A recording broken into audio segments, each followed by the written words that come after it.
Hello and welcome to the Cannarozzi studio here at the Lisbon Investor Days. I'm now joined by David Cannarozzi, who was the former CFO of Analytica Group. And David has now set up his own new venture.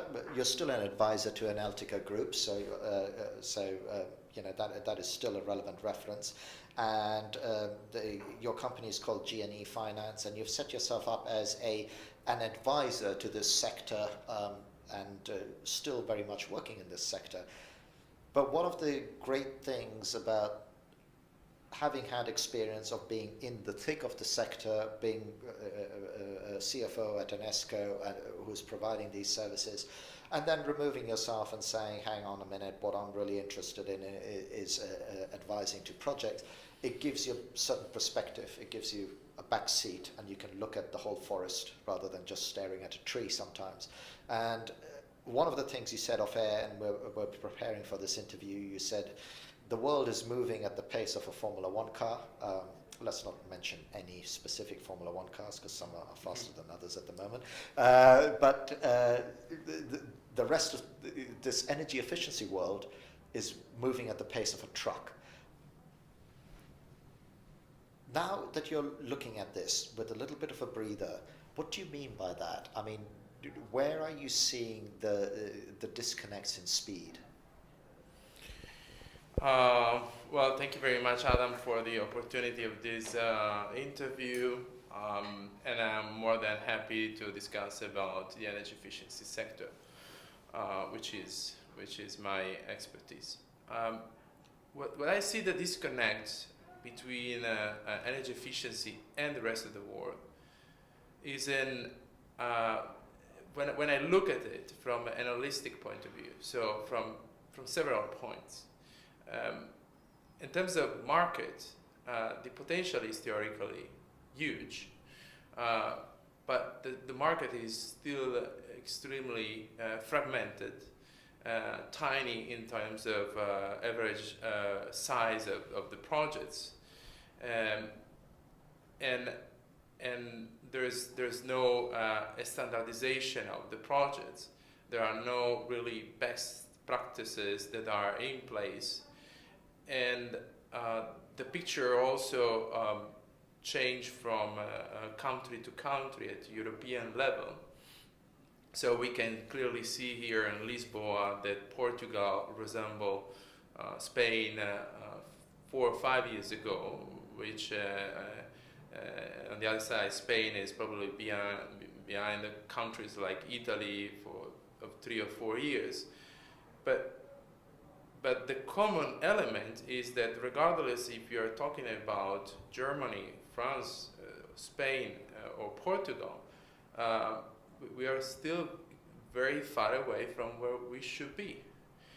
And so as an advisor working in the sector and helping companies and institutions to structure and finance the energy efficiency projects, I asked to myself, how can we make this finally really work? And this is what I would like to discuss with you. And setting that up and going, how can we make this finally work? Let me draw in some of the other comments that were made in other interviews earlier on this morning and so on. The words I kept hearing are fragmented, standards, business cases, investor confidence. All of these words were coming at me, but they seem to me to be coming at me from a place of frustration from people, because there is that anchor that you said right at the top. You said the theoretical potential of this market is huge. So it looks like there's this dam and something has to burst. Is that because we aren't thinking about things in the right way? So for example, Uber could not exist until everybody had a smartphone, right? It would have been impossible to exist. Are we still waiting for that last final piece of the jigsaw, or do you think the market fundamentally is looking at things the wrong way? Probably both. Probably both, because clearly clearly we are missing an extremely important part of the jigsaw, which is information, digitalized, automatically generated information, and we will come back to that. But on the other side, as of today, what I see in the market is that the way energy efficiency is communicated and is proposed in the market to stakeholders, regardless if they are municipalities or property owners or big industries or corporations, the way that energy efficiency is proposed and perceived by the end users is not attractive, is not appealing. Clearly, it's not part of the core business or the main concern if we're talking about public administrations, or they do know how to tackle the energy efficiency, and so there's. Does it? And I'm sorry to interrupt you, but does it feel? You know, a lot of times when you position a product, and some of the greatest products in this world look very simple, but they solve very complex products. Is it because the end customer feels like, you know what, sounds too much like hard work for too little back to me? Is it as simple as that? Because a big part of a buy, yes, it is rational, but it's also emotional. You know, if you feel like something is going to take too much effort to give you something back and distract you too much from your core business, you know what, I can live without that. Is that what you mean? Yeah. Look, I read a very interesting thing today when I was on the flight to come here, which says people can have three main lifestyle in order to live and to choose how to live. The first one is called the hedonistic lifestyle, so it's living good for yourself in a selfish way. The second one is the good lifestyle, so you focus mainly on family and friends. And the third one is a purposeful lifestyle in which you have something that you feel compelled to join, some reason that really make you thrill. And this aspirational element is what is really generating the disruptions and the big changes that we have seen in other products or in other services or in other sectors. So a brand like Apple, when they presented for the first time the iPhone, it was really aspirational because there's a community that identifies with this kind of product. And energy efficiency today is not, we do not have a proposal to the market that is compelling, that people can feel like is aspirational. On the contrary, there's just today on The Economist, there's an article in which say that at European level, Brexiteers have complained about the regulations from the European Union about energy efficiency because European Union or the European Commission was thinking about regulating the kettles and toasters and other things. They say, hey, I don't want that to be regulated because I want my bread well toasted, and I don't want you to regulate that too. And so really there's kind of a repulsion against energy efficiency. So to wrap up this point. I think that yes, on one side we miss the jigsaw, but we are getting there, because today we saw that there start to be the first projects that are based on the IoT, so projects which really things start to be based on data collection, data analysis, and automated response to this data, and so that I think that could help to create that base of data, so that once things start to pick up, can follow an exponential growth rather than a linear growth. which is what we need today in any sector in order to be in line with the times that we live. And so that is from a technical point of view to make the puzzle work. But on the other side, in terms of how we promote this, we need to find a way and to make it aspirational. And it seems somewhat ironic because you would think that energy efficiency has all the DNAs to be able to do that, right? You know, so there's an irony in there. But before we, and I'm conscious of time, let me just rewind a little bit, and it touches on the last point you made about IoT. One of the other things you said at the top of the interview, it's about us having the data and the digitization that will allow us to really actually put products into the market. What do you mean by that? Do you I mean, and I don't want to be as simplistic and saying, oh, it's about smart meters, but is it actually about making sure that we've got a different vocabulary around energy efficiency that goes beyond just one thing of swap out your light bulbs? You know, it becomes a little bit more of a holistic conversation, and that you really start working with a business owner or a business or a corporation and say, we are going to be your energy partner. We will be the people who will drive down that energy line item in your spreadsheet. That would be our job, and you reward us for that. You know, could it not just be as simple as that? Well, I think that definitely that goes in the right direction.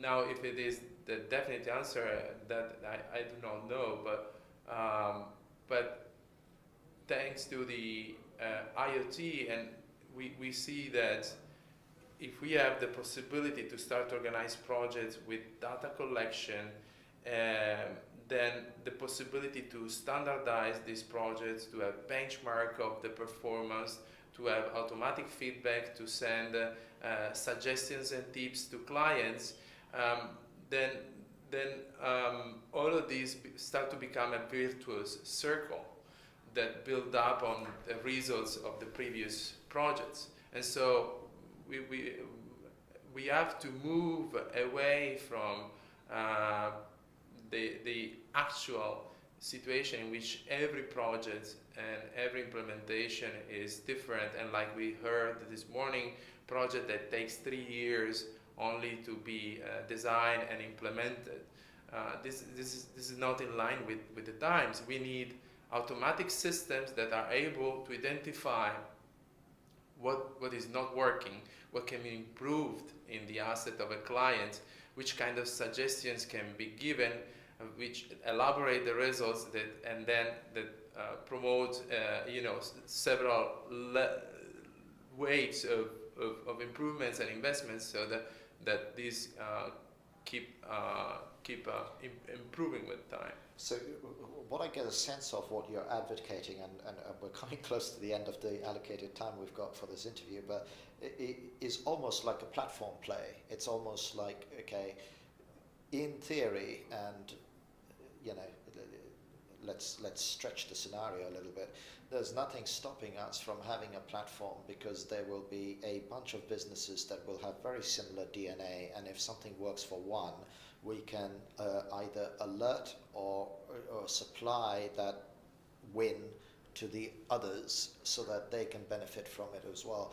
It seems like that's what you're describing, because one of the misnomers within this energy efficiency world is everybody describes the long tail, and they go, oh, you can be energy efficient in your house, but come on, you're not going to get project finance for my house, but that long tail is huge. There's a lot of market potential stuck in that long tail.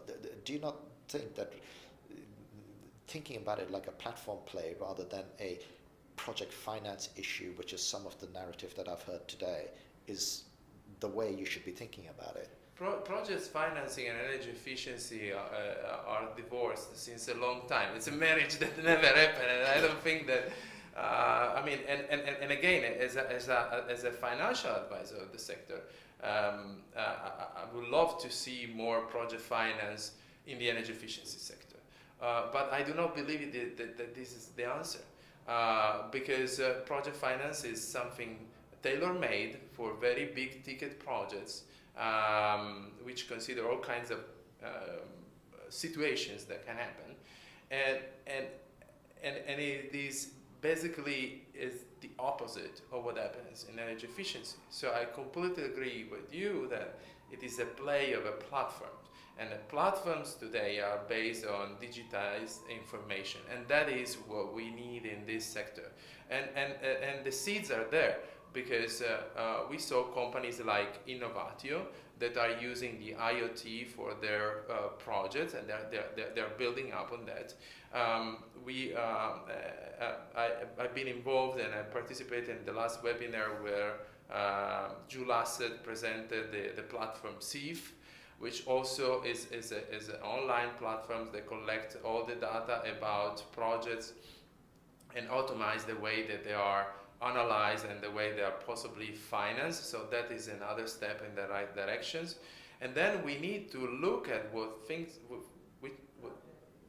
what solutions have been working successfully in other markets, like in the US, and we need to adapt and to incorporate these solutions. And I refer specifically to the pace in the US that now is growing in the size of billions of dollars of investments. It's basically what you say. I mean, it's taking thousands of houses that needs a retrofit, and to finance them in a very standardized, very simple way, and that can be monitored, that can be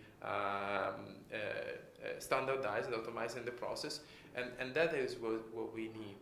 Basically, and my final word would be,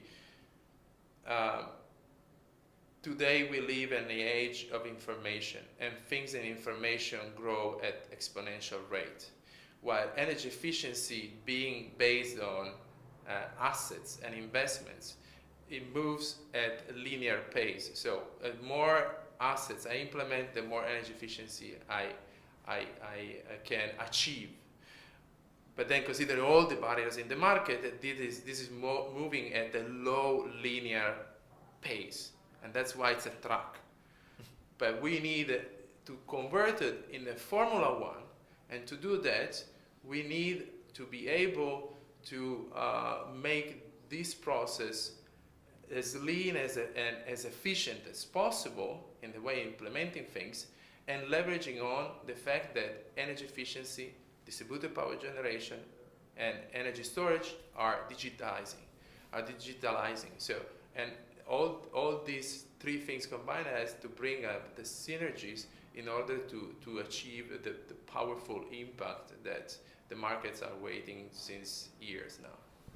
Thank you, David. And on that note, we'll leave it, because I don't think there's a more fitting end to it. It's been a pleasure talking to you. Thank you very much for listening to this interview. And there have been many more from the Investor Day here in Lisbon, and I hope you've enjoyed watching some of the others as well. But this has been a fantastic roundup of what's happening in the market. Thanks for listening. Thank you. Bye.